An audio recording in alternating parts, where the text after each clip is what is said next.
الحمد لله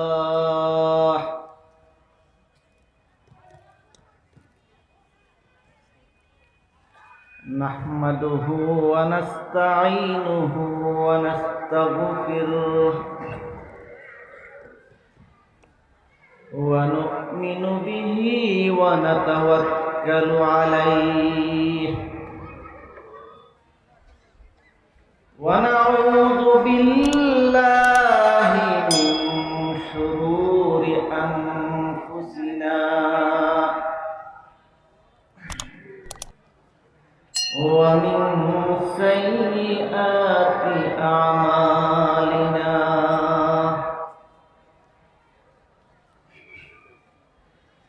من يهده الله فلا مضل له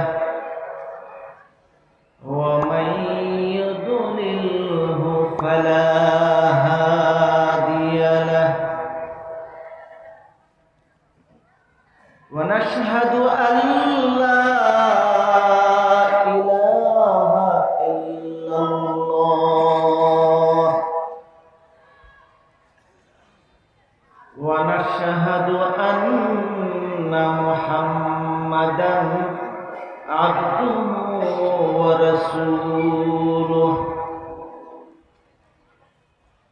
صلى الله عليه وسلم تسليما كثيرا كثيرا أما بعد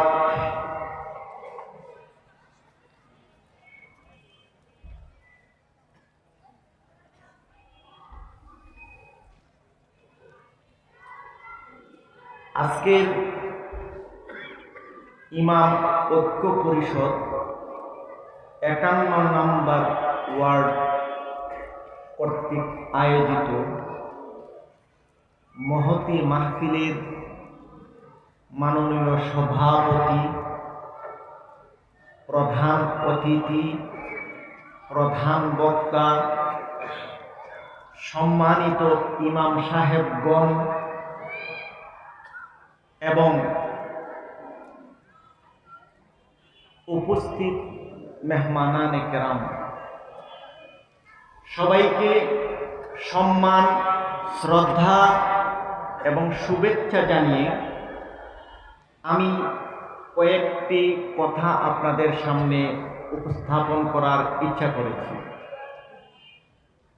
আপনারা ইতিমধ্যেই শুনেছেন দেশ বরেণ্য উলামায়ে কেরাম তশরিফ এনেছেন, মূল্যবান বাণী, ওয়াজ, নসিহত উপস্থাপন করবেন।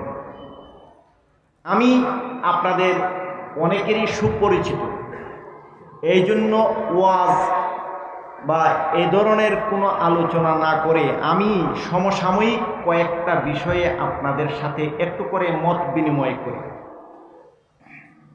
আজকের এই মাহফিল অন্যান্য মাহফিলের ন্যায় গতানুগতিক একটা মাহফিল নয়। আজকের এই মাহফিল যারা আয়োজন করেছেন তারা এই এলাকার প্রতিষ্ঠিত, স্বনামধন্য এবং সম্মানিত ইমাম সাহেবগণ, ঠিক কিনা বলেন? সব জায়গায় ইমাম সাহেবদেরকে দাওয়াত দেয় ওয়াজ করার জন্য, আর এখানে ইমাম সাহেবগণ ওয়াজ মাহফিলের ব্যবস্থা করেছেন তাদের মুসল্লিদেরকে ওয়াজ শোনানোর জন্য। আপনাদের এই মাহফিলটা অবশ্যই আপনাদের উপকারের জন্য ইমাম সাহেবগণ ব্যবস্থা করেছেন, ঠিক না? ইমাম সাহেবরা আপনাদের উপকারের জন্য এই মাহফিল করতে যে কত শ্রম, কত মেহনত করেছেন একমাত্র তারাই বলতে পারবে। কিন্তু যারা সমালোচনা করে তাদের জন্য অনেক সুযোগ আছে। স্টেজে ওঠা মাত্রই একজনে বলল, এক মসজিদে ইমামতি করি, তার উপরে অনেক ঝড়ঝাপটা যাচ্ছে। এই কথাটা শোনার পরে আমার ব্রেনে কয়েকটা কথা আসছে, সেগুলি আমি বলতে চাচ্ছি। ইমাম সাহেব এত শ্রম দিয়ে, মেহনত করে, টাকা খরচ করে, সময় দিয়ে মুসল্লিদের জন্য উপকার করার জন্য মাহফিল করতেছে, অন্যান্য কাজ করতেছে, সব সময় ইমাম সাহেব তার মুসল্লির জন্য সময় দিচ্ছে, জান দিচ্ছে। আর মুসল্লি আর জনগণ ইমাম সাহেবের সমালোচনা কিভাবে করবে, বিরোধিতা কিভাবে করবে, ব্যস্ত। ইমাম সাহেবের গুণ নাই মুসল্লিকে জাহান্নাম থেকে বের করে বেহেশতে দেওয়ার জন্য, আর কিছু লোকের গুণ নাই ইমাম সাহেবের বিরোধিতা করার জন্য, ঠিক না বলেন? মুহাম্মাদুর রাসূলুল্লাহ তার টেনশন, ঘুম নাই, সব সময় ব্যস্ত। কিভাবে আবু লাহাবকে মুসলমান বানাইবে, আবু জাহেলকে মুসলমান বানাইবে, উতবাকে কিভাবে মুসলমান বানাইবে, সাইবাকে কিভাবে মুসলমান বানাইবে, গোটা দুনিয়ায় ইসলাম কিভাবে পৌঁছিয়ে দিবে, মুহাম্মাদুর রাসূলুল্লাহ ঘুম নাই। আর আবু জাহেল, উতবা, সাইবা তাদেরও ঘুম নাই, মুহাম্মদকে কিভাবে হত্যা করা যায়। পরিস্থিতি এইরকম। 32টা দাঁতের ভিতরে একটা জিহ্বা থাকে। আপনাদের 32টা দাঁত আছে, একটা জিহ্বাও আছে। 32টা দাঁতের ভিতরে একটা জিহ্বা থাকে। জিহ্বা নড়াচড়া করে, আর দাঁত সব সময় বলে দেয় সাবধান, যদি সুযোগ মতো পাই জিহ্বা তোর খবর আছে, ঠিক না? আর দাঁতের গোড়ায় যদি কাঁটা ঢুকে, জিহ্বার কিন্তু অবসর নাই। এই দাঁতের গোড়া থেকে কাঁটা কিভাবে বের করে দাঁতকে শান্তি দিবে, ঠিক না? সভাপতির গুণ নাই, ইমাম সাহেবকে কিভাবে বিদায় করবে? মুতাওয়াল্লির গুণ নাই, ইমাম সাহেবের সমালোচনা কিভাবে করবে? জনগণের টেনশন, ইমাম সাহেবের বিরোধিতা কিভাবে করবে? আর ইমাম সাহেবের গুণ নাই, মুসল্লিদেরকে জাহান্নাম থেকে বের করে শান্তির পথ কিভাবে দেখাবে? মুহাম্মাদুর রাসূলুল্লাহ ওয়াল্লাযীনা মা'আহু আশিদ্দাউ আলাল কুফফার রুহামাউ বাইনাহুম। পরস্পরের সঙ্গে খুবই আন্তরিক ব্যবহার করত, তিনি হলেন মুহাম্মাদুর রাসূলুল্লাহ। ওয়ামা আরসালনাকা ইল্লা রাহমাতাল লিল আলামিন। শত্রু, বন্ধু, সমস্ত মানুষের জন্য রহমত হিসাবে যিনি আসছিলেন তিনি হলেন মুহাম্মাদুর রাসূলুল্লাহ। লাকাদ জাআকুম রাসূলুম মিন আনফুসিকুম আজিজুন আলাইহি মা আনিতুম হারিসুন আলাইকুম বিল মুমিনিনা রাউফুর রহিম। হারিসুন আলাইকুম বিল মুমিনিনা রাউফুর রহিম। উম্মতের কোনো কষ্ট হবে, কোনো মানুষের বিন্দু মাত্র কষ্ট হবে, এইটুক কাজ নবী কোনোদিন করতে পারে না। কিভাবে সবার শান্তি হবে, কিভাবে জাহান্নাম থেকে বাঁচবে, কিভাবে মানুষের উপকার হবে, এই চিন্তা দাইমাল ফিকরে মুতাওয়াসিলাল আহজাম। আবু জাহেলের গুণ নাই, উতবার গুণ নাই, সাইবার গুণ নাই, কিভাবে মুহাম্মদকে হত্যা করবে, আর মুহাম্মদের গুণ নাই, কিভাবে তাদেরকে মুসলমান বানাবে, ঠিক কিনা বলেন? পরিস্থিতি এইরকম। সারা দুনিয়াতে এখন যার জন্য যে উপকার করে সে তাকে মারে। উপকারীর ভাত নাই, উপকারীর ঘাড়ে লাথি, ইত্তাকি শাররা মান আহসানতা ইলাইহি, যার উপকার করবে সে যে ষড়যন্ত্র করবে, এই ষড়যন্ত্র থেকে কিভাবে বাঁচবা উপকার করার আগেই চিন্তা করবা। আনোয়ার শাহ কাশ্মীরি রহমতুল্লাহি আলাইহির একটা ঘটনা আমার স্মরণ পড়ে। তিনি রাস্তা দিয়ে হেঁটে যাচ্ছে, গরু একটা ওনাকে দৌড়ানি দিছে। অনেক গরু থাকে না এরকম দৌড়ানি দেয়, উনি গরুর দৌড়ানি খাইয়া অনেক দূরে যাইয়া এভাবে দাঁড়াইয়া রয়েছে আর তাকায় আছে আর বলতেছে, इसने क्यों मुझे गुता देने चाहा, मैंने तो उसका कोई एहसान नहीं किया।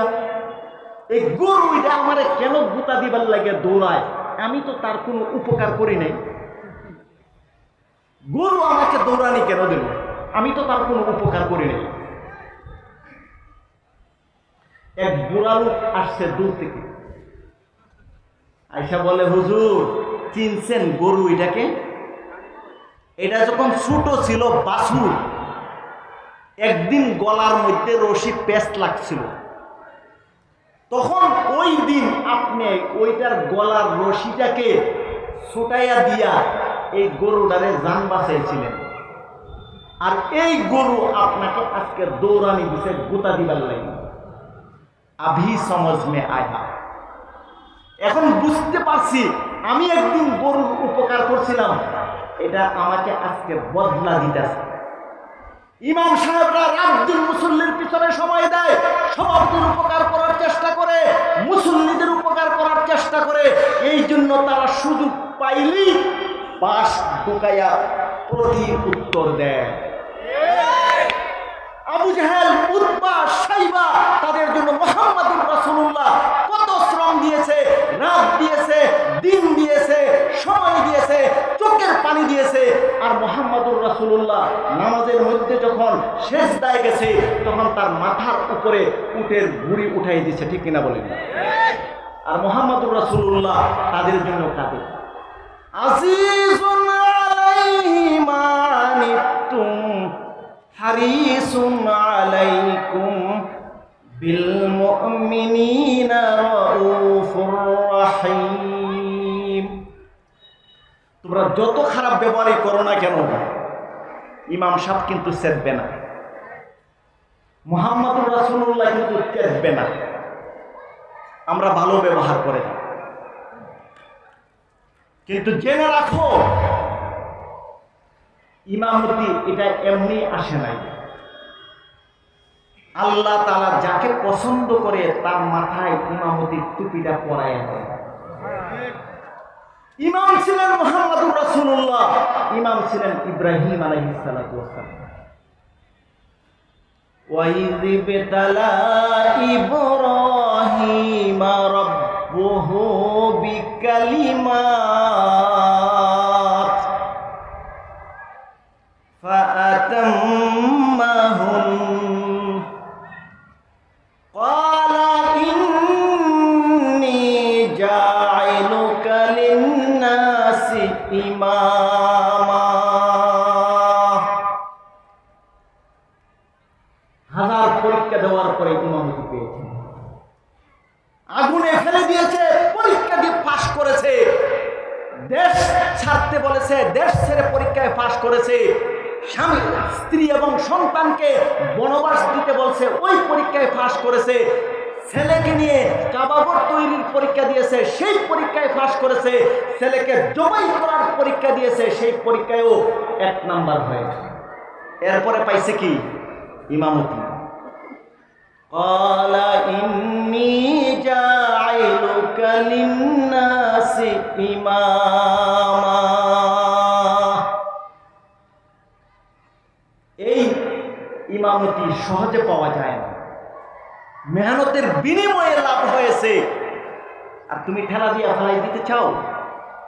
জানো ইমাম সাহেব যদি তোমার প্রতিশোধ নিতে চায়, ইমাম সাহেবরা যদি এর ব্যবস্থা নিতে চায়, উলামায়ে কেরাম যদি এর ব্যবস্থা নিতে চায়, সহজ ব্যবস্থা আছে, কিন্তু তা করবে না, কোনোদিন প্রতিশোধ নিবে না। ইসলামের বিধান প্রতিশোধ নেওয়া নয়। আর ইতিহাস দেখেন, উতবা সাইবাকে ধ্বংস করার জন্য, আবু জাহেলকে ধ্বংস করার জন্য, ফেরাউনকে ধ্বংস করার জন্য, নমরুদকে ধ্বংস করার জন্য, ইমামদের বিরুদ্ধে যারা বলে তাদেরকে ধ্বংস করার জন্য, মসজিদের বিরুদ্ধে যারা বলে তাদেরকে ধ্বংস করার জন্য, মাদ্রাসার বিরুদ্ধে যারা ষড়যন্ত্র করে তাদেরকে ধ্বংস করার জন্য একটা ল্যাংড়া মশাই যথেষ্ট, বড় শক্তি লাগবে না।